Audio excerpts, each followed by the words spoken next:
Well, I'm trying to film a book video, but my tower of books just fell down on the floor. Okay, hello everyone. It's time for books I've read in 2025, and I have quite a stack to get through, so let's just make the best of this. First, this is part 2, by the way, so if you're interested to know what books I've already read in 2025, I'll post a link down below to that video. But this is the second part. I've been reading a lot this year. I have this graphic novel by Tilly Walden called Are You Listening? This was recommended by Books Unbound podcast, and it just is such a beautiful graphic novel, really atmospheric. All of the colors are very muted, and everything is just has this like wonderfully dark and moody vibe. And it's a really beautiful story, and I enjoyed it so much that I ended up getting her other graphic novel, which I haven't read yet. So this is actually in the stack of books that I'm currently reading or want to read, called On a Sunbeam. And this one is this one's on a spaceship. So I think it's going to be really cool. Same very like muted, moody panels, and I really look forward to that. Then I read Infinity Particle, which was recommended by someone at my local bookstore. And I really like their taste in books. A lot of their staff recommendations I've enjoyed, like Annihilation, for example. And so when I saw that they had recommended this graphic novel, I was like, yeah, okay, sign me up. So this is called The Infinity Particle by Wendy Xu. And it's about a relationship between a human and an android, and of course all of the things that come up with that sort of relationship, like what makes something alive, and what kind of relationship could you possibly develop. And it's just a really sweet and very innocent, charming story that I personally put a lot of life into inanimate objects, so a robot that has life, that is living, is not a far stretch at all for me. So anyways, I really enjoyed that graphic novel. Super quick read, as graphic novels tend to be. Then we get into a general fiction. This is called Butter by Asako Yuzuki. It is on the cover. It says a novel of food and murder. I was really drawn to the cover.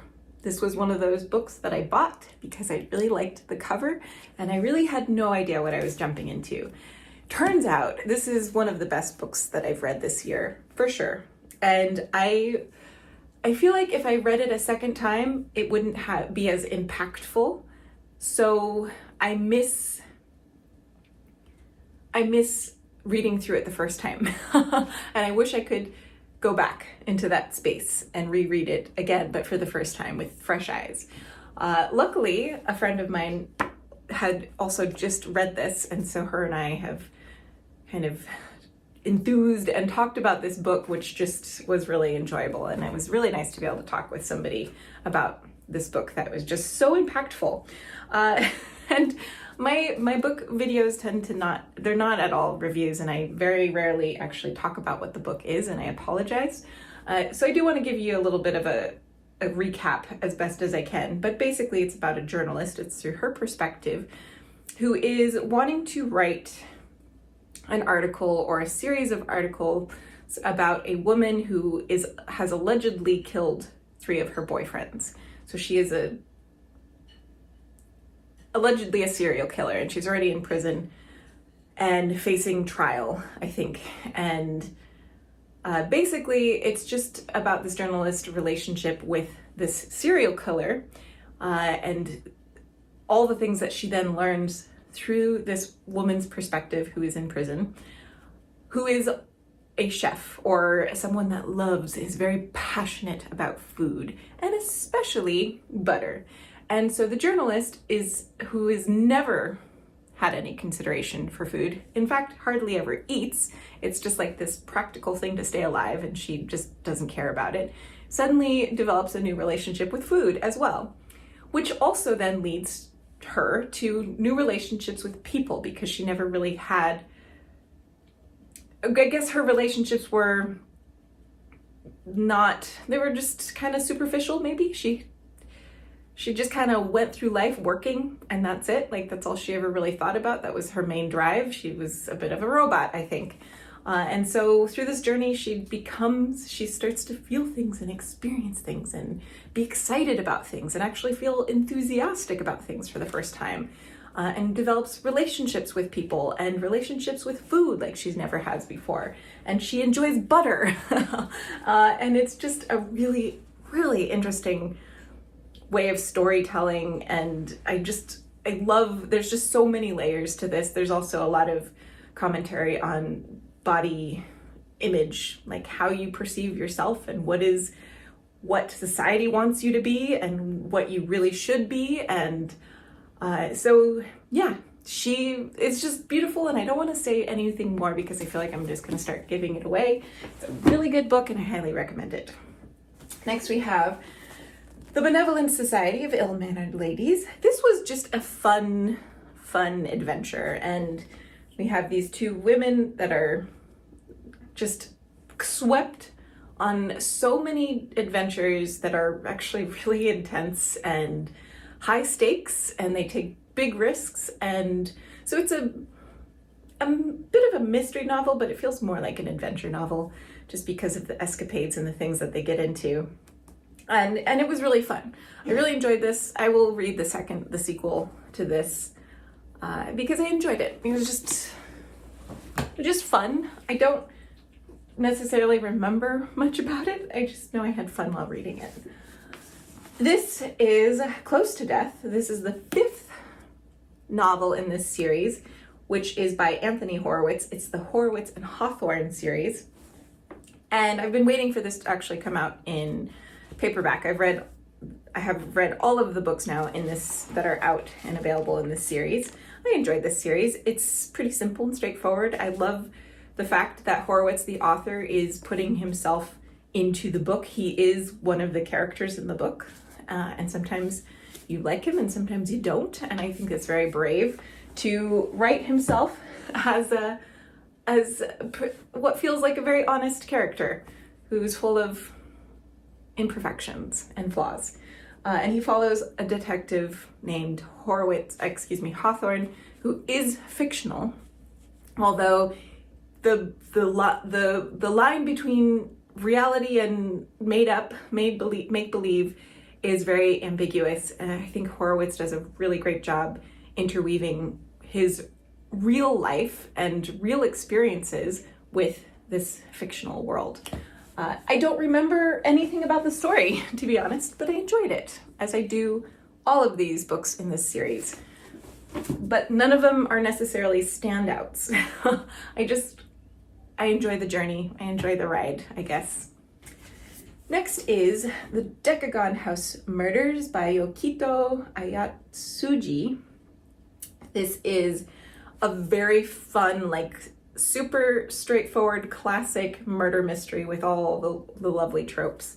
And it's really fun because the characters are college students who are part of a murder mystery club, and they all present themselves with a name of a murder mystery writer. So there is Dame Christie, and there's of course Sir Conan Doyle, and various other really famous murder mystery writers. And they go onto this island, they stay at this Decagon house, and then the story just unfolds and a real murder takes place, and they're stuck in the midst of a genuine murder mystery book. And it's actually really horrific, all the things that take place, but it's written in such a straightforward and non-emotional way. It's just like, this is what happened. Just a record of all these different things that take place and how they try to solve it, that I felt like it was just kind of a fun story, which always feels weird to say when a bunch of murders take place. Anyways, this is People from My Neighborhood by Hiromi Kawakami, and it is a book of short stories. But the short stories are very short and they all feel connected. Well, they are actually all connected because this is a collection of stories, People from My Neighborhood. And again, just like the Horowitz and Hawthorne, I think it blends in this really, really seamlessly what is real and what isn't real. And maybe it's a little bit of a memoir of the author's actual experiences, but there's definitely a lot of otherworldly things and fictionalized things. And I guess I would call this book a magical realism, where it feels very real, but there's things that happen that you're like, does that really happen in real life? I don't think so. And they're weird. The stories are very strange. Some of them are very mundane and ordinary, and some of them are very strange, but presented in a very mundane and ordinary way. Like, I don't even have an example, but it's fun. It's really quick and very easy to read and odd. Then we have The Memory Police, which was recommended by the same friend who also read Butter. And this was such a good book, and it was really terrifying because of our current world, and this felt like maybe a bit too relatable, and so it was really scary in that sense. But it was also really fascinating, and it ended in a way that maybe changed my mind about the whole book, what I thought the book was. It made me rethink everything, because it was suddenly like a really big perspective change, at least I felt.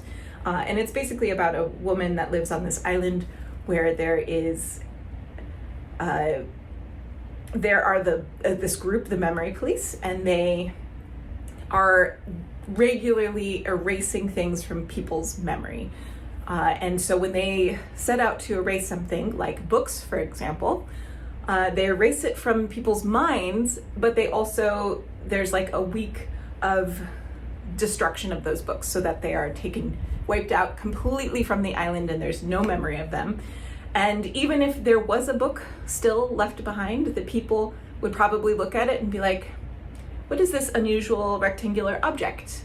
They wouldn't even know the word anymore for it. They wouldn't know its purpose. They wouldn't recognize it. It would just look like this strange rectangular object, and it wouldn't mean anything for them, and they would look past it. There are a handful of people who this memory wiping does not work for, and they can remember everything that has been taken away. These people are hunted down and taken away, and you don't really know where they go, but they never come back because they're too much. Nobody's supposed to remember these things. And so anyways, it's really good. It definitely makes you think a lot about things and grief, because that's part of why these memories initially were even removed in the first place, so that people could live happier lives and not have grief. But the Memory Police gets really big and too much in control, and so it's no more about taking things away to make people happy. They're just erasing the whole world, basically. Then I read The Girl with the Dragon Tattoo. I've been wanting to read this book for many, many years. It was a huge hit back in the day. Stieg Larsson is the author. If you're not familiar with this book, it's a suspense thriller. It takes place, it's two people, kind of follows two people. One, the girl with the dragon tattoo, and then this journalist. And it just follows their lives as they go through these really horrific events and try to find justice. And I had been so hesitant to read this for so many years because it has some really intense scenes and very intense topics. But I enjoyed this book so much, and I found the writing and the whole storyline to be really intriguing, that I was able to get through those harder moments. And luckily, with the book, if there's a scene that is really hard to read, you can actually skip over it pretty good. And there was a scene in particular that I read a little bit initially to get a sense of what was happening, and then was like, we could just skip through this scene and not read this.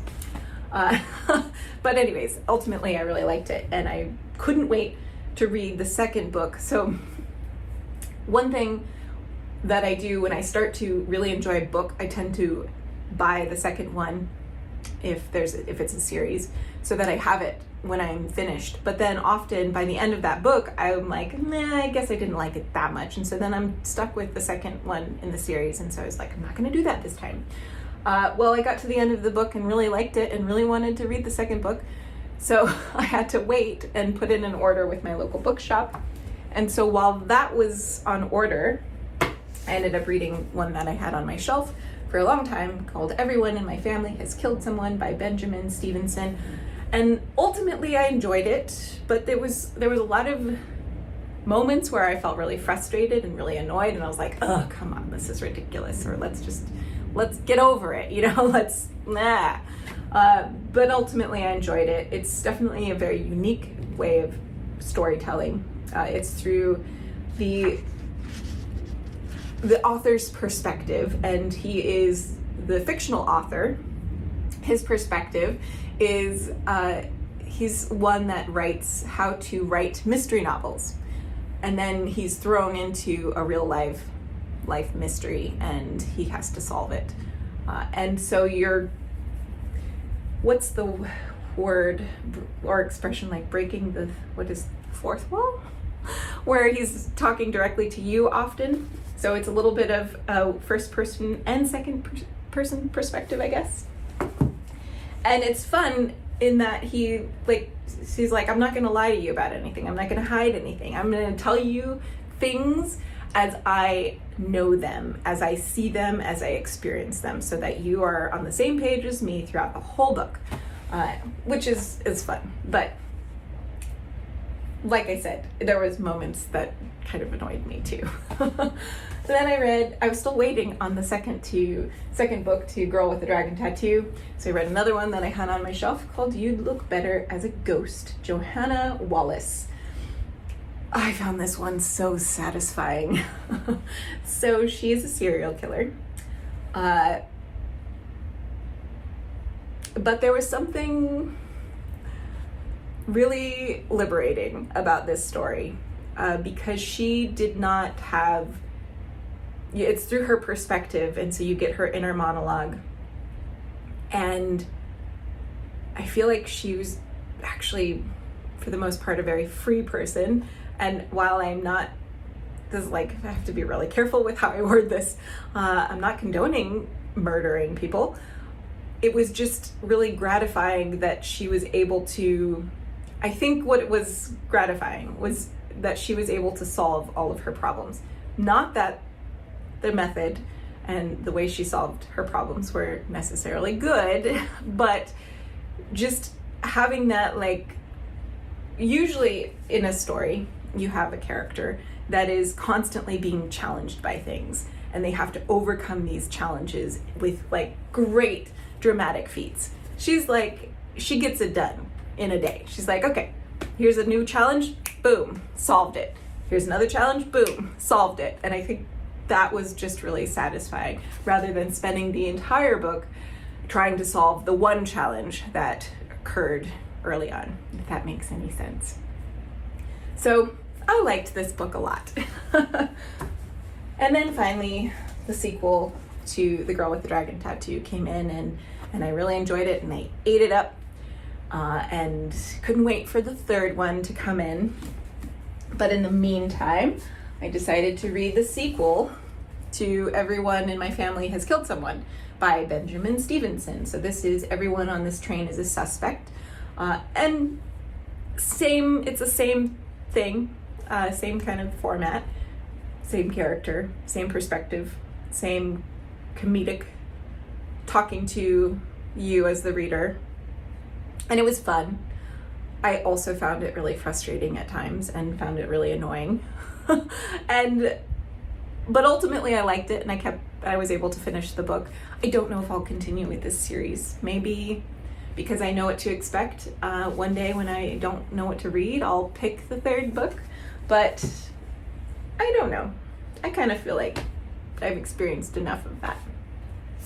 And then I actually finally read the sequel to the mystery, what is the one? Oh, it's just called The Maid by Anita Prose. This is the second in that series, called The Mystery Guest, and it is a whodunit with the unique perspective of this one maid that works in a hotel who is very much on the spectrum. And it's just a really charming, wholesome story. I really like the maid, her character, a lot. She's surprisingly relatable. And I felt like this story, she was a bit vindicated, because there was a terrible character in the first book who reappears in this book, who is also a terrible character up until the end, when there was finally this sense of understanding, and the maid was like seen by this terrible person for the first time and really understood, and suddenly like that person's perspective changed, and it's just like, yes, victory. So I enjoyed that. There are other books in this series, and I may or may not pick them up in the future. Probably I ultimately will, because I do like that character. And then I did try reading the third book in the Stieg Larsson trilogy, called The Girl Who Kicked the Hornet's Nest. And I got, I don't know, like 10% into the book, and it just wasn't doing it for me. And I don't know if that's because of the mood I was in, like what I wanted to read, it just wasn't scratching that itch, or if because honestly the second book felt like such an ending, and then this third book felt like it was just dragging out that ending of the second book a lot, and I was like, we've already did that with the second book. I don't really want to go through this all over again, and it's a big book, so I didn't finish it. And I put it back on my shelf, and maybe one day I will finish it. People really love the third book in this series, so I probably will read it.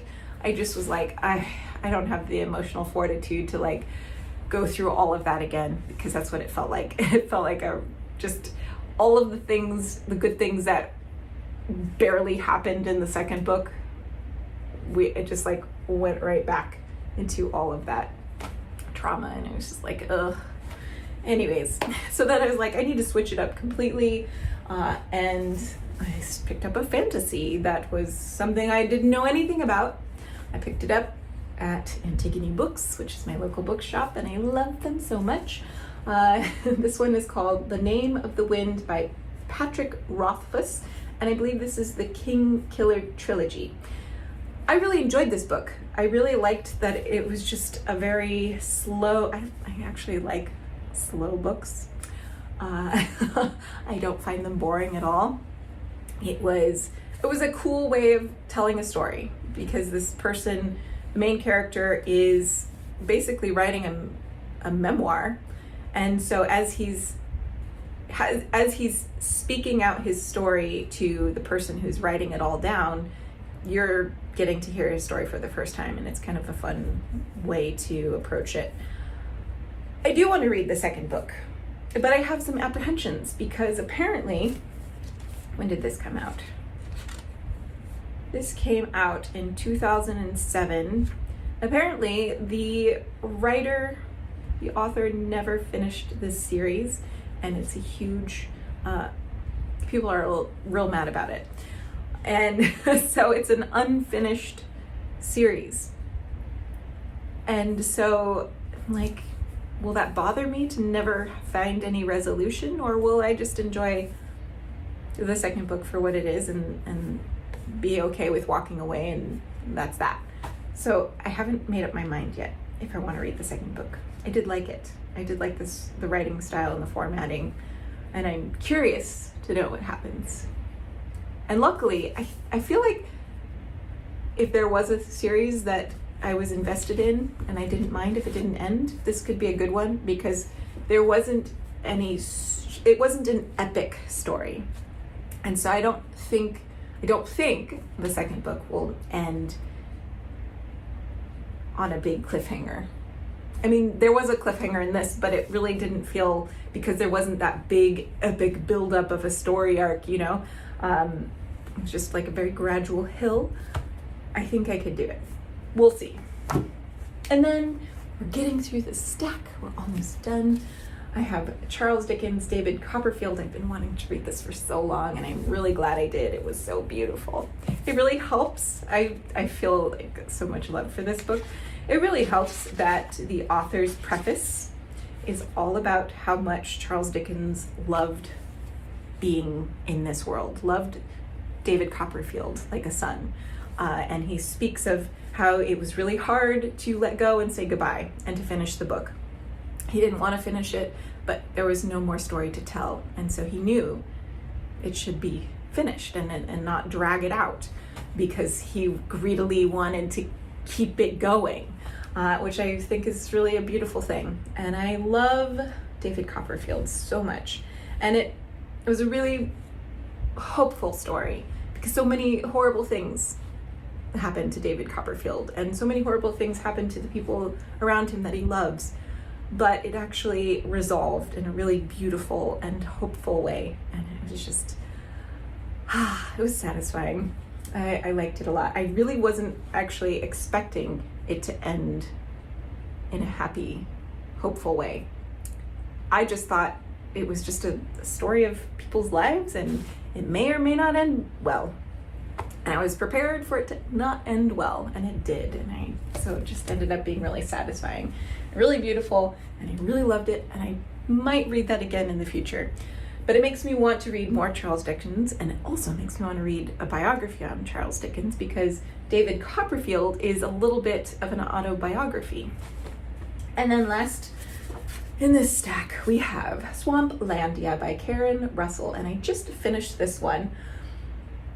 And it was a beautifully atmospheric story about a family that totally comes undone and then is able to somehow, through so much trials and tribulations, come back together again and be a family.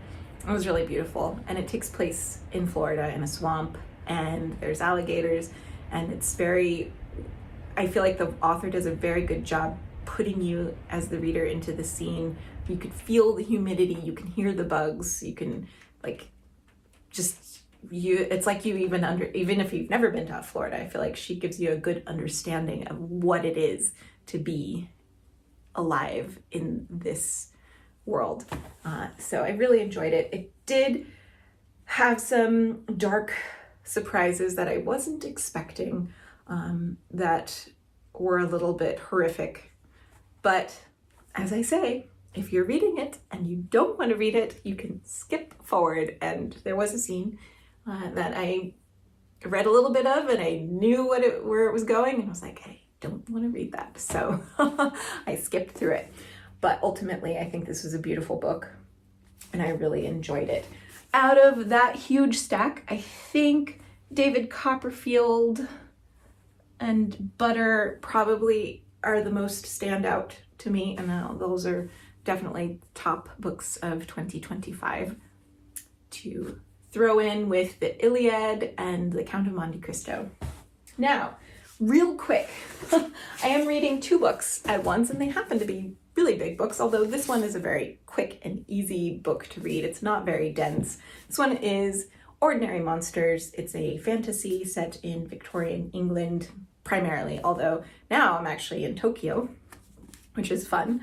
And I enjoy it. It's engaging storytelling and makes me want to keep reading, but it also is just like every single character has a really hard,